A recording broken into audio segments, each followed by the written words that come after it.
Hi, I am Jane Levy. You might know me as Zoey from Zoey's Extraordinary Playlist. I am here to reveal some insight on our girl, Zoey. So let's get to it. This is Character Fate. I play Zoey Clarke, a 30-something San Francisco tech coder who has a supernatural ability where she can hear other people's thoughts, but expressed through musical numbers. Typical. Because of our wonderful fans of the show, we have made a Christmas TV movie coming out this holiday season called Zoey's Extraordinary Christmas. I don't want to not think about my dad and be apart from my family for the holidays. It's not the Clarks, it doesn't feel right. I want us all to be together and have the most Mitch Christmas ever. And if you remember, at the end of season 2, Max also has this extraordinary power. So in this movie, you're going to see Zoey and Max reading each other's minds and singing and dancing at each other.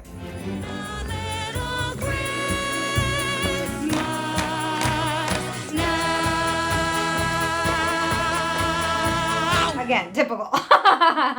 You know, if I think of Zoey at age 70, I would like to believe that she becomes some sort of Yoda-esque person and she finds other people with superpowers and she mentors them. But honestly, I think that she would just be at the tech company still, like Joan 4.0 and, you know, as neurotic as ever, but with maybe a little bit bigger of a heart. I wonder if Zoey will have children. She's a little bit of a mess. She's getting better, or she's maturing, I should say. But if she did have kids, I often wonder about the lineage of this musical power, the superpower. But I think the beautiful thing about our show is there's a great metaphor about what Zoey goes through, which is you can't control or force things in life. Sometimes you have to just let the music carry you, metaphorically, and in this case, literally. The point was like maybe that's what she's gonna teach her kids.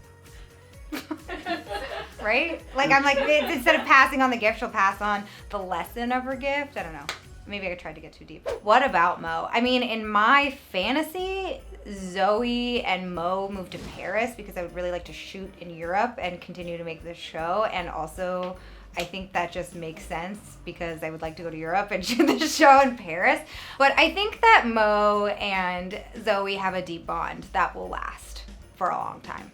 It's funny, we once asked Alex Alex Newell, who plays Mo, if he would be friends with Zoey in real life, and there was no hesitation. He just said no. I took it like a little bit as an offense, just a tiny bit.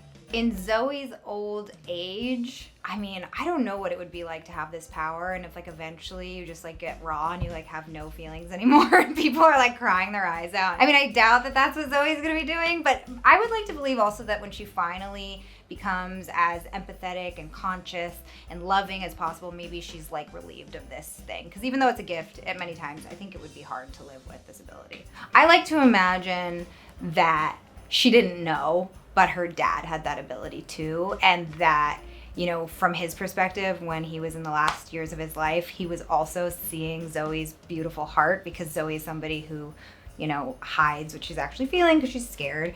And so I'd love to believe that they were having these like love songs back and forth. Or maybe we find out later that Maggie, in fact, had this power when she was young, and that's how she found her dad. Because in our story, like when Zoey starts to embrace her gifts, she finds true love in Max. So maybe the same thing happened with Maggie and Mitch.